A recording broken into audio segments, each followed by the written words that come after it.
നമസ്കാരം. സൗന്ദര്യം കൊണ്ടും കഴിവ് കൊണ്ടും ബോളിവുഡ് സിനിമാ ലോകത്തെ കീഴ്പ്പെടുത്തിയ നടിയാണ് ഐശ്വര്യ റായ്. 1994 ലോകസുന്ദരിയായ ആരാധകരും മനം കവരുകയും രാജ്യത്തിന് അഭിമാനമായി മാറുകയും ചെയ്ത താരം തമിഴ് സിനിമയിലൂടെയാണ് ക്യാമറയ്ക്ക് മുന്നിലെത്തുന്നത്. മണിരത്നം സംവിധാനം ചെയ്ത ഇരുവറിലൂടെയായിരുന്നു ഐശ്വര്യയുടെ അരങ്ങേറ്റം. പിന്നീട് ബോളിവുഡിലെത്തുകയും സൂപ്പർ നായികയായി വളരുകയുമായിരുന്നു. ഇന്ത്യൻ സിനിമാ രംഗത്തെ താരറാണിയായിരിക്കെയാണ് ഐശ്വര്യ കരിയറിനുള്ള പ്രാധാന്യം കുറിച്ചത്. എന്നാൽ ഇന്നും നടിയുടെ താരമൂല്യത്തിന് ഇടിവ് വന്നിട്ടില്ല. ലോകമെമ്പാടും ആരാധകരുള്ള താരമാണ് ഐശ്വര്യ. ഇന്നും ഐശ്വര്യയ്ക്കുള്ള താരപരിവേഷം ആരാധകരുടെ ആരാധനയും തെല്ലും കുറഞ്ഞിട്ടില്ല. പുതിയ കാലത്ത് തന്റെ ഓൺ സ്ക്രീൻ മാജിക് തുടരുകയാണ് ഐശ്വര്യ.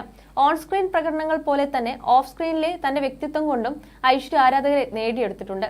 നടി എന്ന നിലയിൽ മാത്രമല്ല, അമ്മ എന്ന നിലയിലും ഐശ്വര്യ ആരാധകർക്ക് പ്രചോദനവും മാതൃകയുമാണ്. തന്റെ മകൾ ആരാധ്യയുമായി ഐശ്വര്യയ്ക്കുള്ള അടുപ്പം എല്ലാവർക്കും അറിയാവുന്നതാണ്. മകളെ പൊന്നുപോലെയാണ് ഐശ്വര്യ കൊണ്ടു നടക്കുന്നത്. മകൾ ജനിച്ചതു മുതൽ തന്റെ കരിയറിനേക്കാൾ പ്രാധാന്യം അവൾക്കാണ് ഐശ്വര്യ നൽകുന്നത്. മകളുടെ എല്ലാ കാര്യങ്ങളും സ്വയം ചെയ്യാൻ ആഗ്രഹിക്കുന്നയാളാണ് ഐശ്വര്യ.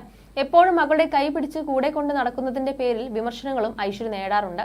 മകളുടെ കൈ പിടിച്ച് സ്കൂളിൽ കൊണ്ടുവിടുന്നത് മുതൽ കാൻ ഫിലിം ഫെസ്റ്റിവലിലെ റെഡ് കാർപ്പറ്റിലൂടെ നടത്തിക്കുന്നതിൽ വരെ ഐശ്വര്യ അതീവ ശ്രദ്ധ കാണിക്കാറുണ്ട്.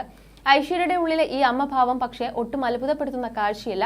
വർഷങ്ങൾക്ക് മുമ്പ് മകൾ ജനിക്കുന്നതിനും ഒരുപാട് മുമ്പ് തന്നെ തന്നിലെ മാതൃത്വം എത്രത്തോളം ഉണ്ടെന്ന് ഐശ്വര്യ തുറന്നു കാണിച്ചിരുന്നു.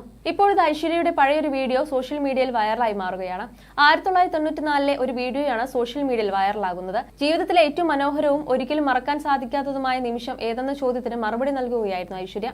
എന്നാൽ ആ നിമിഷം സംഭവിക്കാൻ പോകുന്നതേയുള്ളൂവെന്നും തന്റെ കുഞ്ഞ് ജനിക്കുമ്പോഴായിരിക്കും അതെന്നുമായിരുന്നു ഐശ്വര്യ നൽകിയ മറുപടി. തന്റെ സോഷ്യൽ മീഡിയ പേജിൽ മകൾക്കൊപ്പമുള്ള ചിത്രങ്ങൾ പങ്കുവയ്ക്കാറുണ്ട് ഐശ്വര്യ. പോയ വർഷം ആരാധ്യയുടെ ജന്മദിനത്തിൽ ഐശ്വര്യ മകളെക്കുറിച്ച് പറഞ്ഞത് മാലാഖി എന്നായിരുന്നു. തന്റെ ജീവിതത്തിലെ ഏറ്റവും വലിയ സ്നേഹം താൻ ശ്വസിക്കുന്നത് പോലും നിനക്ക് വേണ്ടിയാണെന്നും ഐശ്വര്യ മകൾക്കായി പറഞ്ഞിരുന്നു. അതേസമയം ഐശ്വര്യയുടെ കുടുംബജീവിതത്തെക്കുറിച്ച് അത്ര നല്ല വാർത്തകളല്ല പുറത്തു വരുന്നത്. റിപ്പോർട്ടുകൾ പ്രകാരം ഐശ്വര്യ റായും അഭിഷേക് ബച്ചനും പിരിഞ്ഞിരിക്കുകയാണ്. ഐശ്വര്യ തന്റെ മകൾക്കും അമ്മയ്ക്കൊപ്പമാണ് ഇപ്പോൾ കഴിയുന്നത്. അഭിഷേകിന്റെ അമ്മയും സഹോദരിയുമായുള്ള പ്രശ്നങ്ങളാണ് വിവാഹമോചനത്തിലേക്ക് എത്തിച്ചതെന്നാണ് റിപ്പോർട്ടുകൾ. എന്നാൽ വാർത്തകളുടെ നിജസ്ഥിതി ഇതുവരെയും കണ്ടെത്താനായിട്ടില്ല. ഐശ്വര്യയും അഭിഷേകും വാർത്തകളോട് നാളിതുവരെ പ്രതികരിച്ചിട്ടുമില്ല. ഇതിന്റെ ലാസ്റ്റ് ന്യൂസ് 5-ാമത്തെ